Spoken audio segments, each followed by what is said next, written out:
On va voir maintenant comment créer un macro sur Microsoft Word. Donc, on va définir tout d'abord les macros. Une macro est une série de commandes qui sont exécutées l'une après l'autre, et toujours dans le même ordre. Ils sont très pratiques pour automatiser certaines tâches répétitives. C'est-à-dire, si vous avez un fichier ou, par exemple, des lettres ou des tableaux que vous renseignez chaque jour ou chaque heure, donc c'est une routine, on peut faire ça à travers deux ou trois clics. C'est-à-dire, on va créer une macro pour enregistrer tout ce que vous avez, tout ce que vous faites.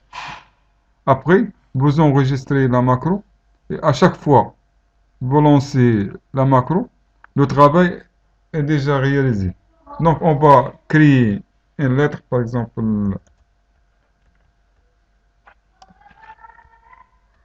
ici, le nom du destinataire,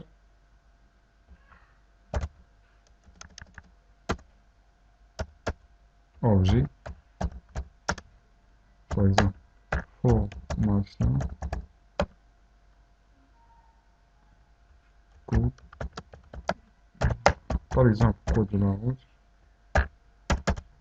monsieur, nous avons plaisir de vous inviter à la formation qui se déroulera, par exemple, 12. On va laisser espace.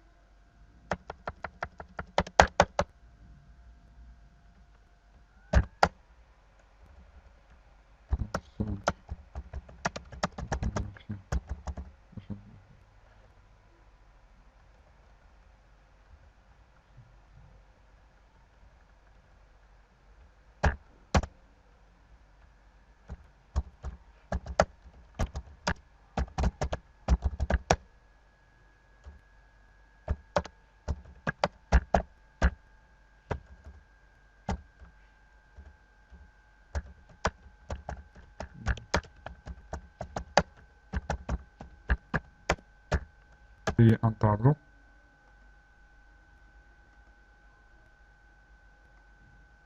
de trois colonnes et trois lignes. Après, on va appliquer quelques commandes de la mise en forme, c'est-à-dire on va déplacer le destinataire, par exemple. On va agrandir la taille.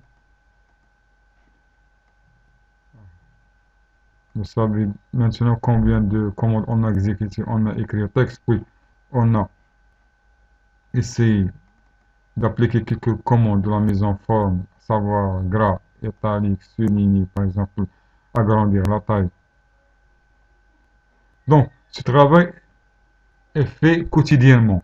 Maintenant, si je veux gagner du temps et créer une macro qui va faire ce travail, j'en ai qu'à prendre un nouveau document, puis sur le menu affichage, je vais cliquer pour lancer, pour enregistrer la macro, parce que c'est la première fois. Donc, je clique sur affichage, puis macro, puis enregistrer la macro.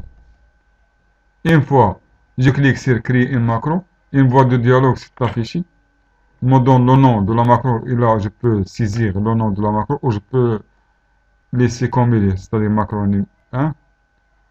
Puis, je clique sur la commande OK. Donc, chaque opération est enregistrée maintenant sur la macro. Par exemple,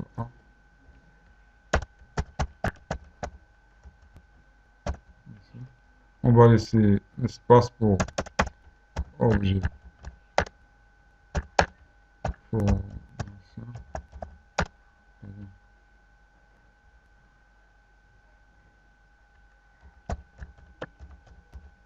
Par exemple, formation biologique.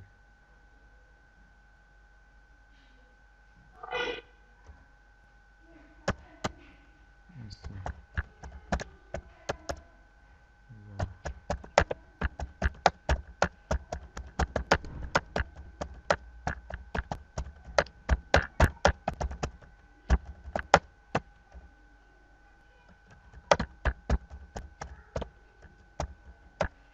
va laisser un espace.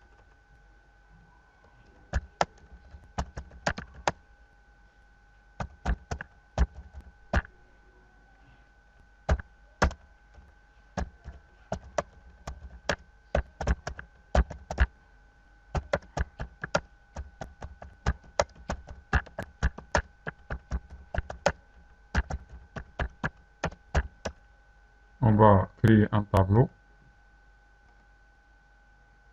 Par exemple, c'est dans ce tableau qu'il y aura le planning de la formation. Et on va appliquer quelques commandes de la mise en.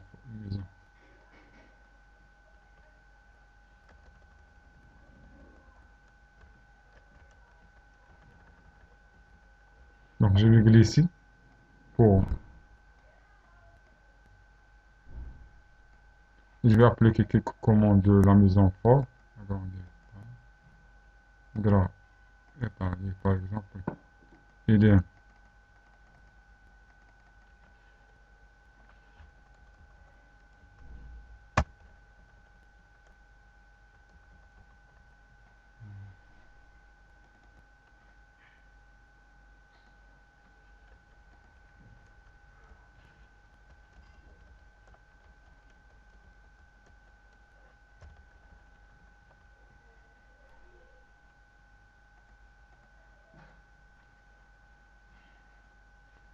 Donc je vais arrêter la macro.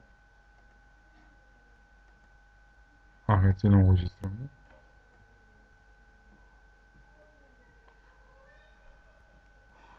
On va quitter ces deux fichiers. Fermer. Non. Fichier. Pardon. Fermer. Non. On va prendre un nouveau document. Après, je clique sur le menu affichage. Macro. Afficher les macros. Et je vais lancer la macro. Je vais cliquer sur la commande exécuter.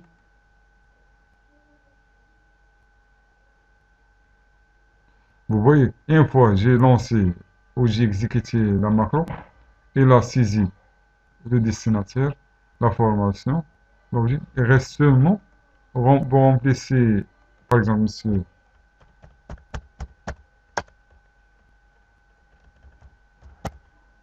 ici.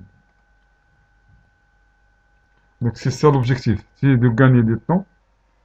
Vous remarquez qu'une fois on a exécuté la macro, plusieurs tâches ont été effectuées, à savoir l'affichage du texte, la mise en forme. Donc c'est ça l'objectif. Une fois je lance une macro, elle doit exécuter les tâches ou les commandes qui sont réalisées avant. Alors, pour supprimer la macro, je clique toujours sur le menu affichage, puis la commande macro. Après, afficher les macros. Je vais sélectionner la macro concernée, puis je clique sur supprimer. Un message pour la confirmation, supprimer la macro micro 1. Je vais cliquer sur oui. Et comme ça, notre macro est supprimé. Merci de votre attention et à la prochaine dans d'autres chapitres.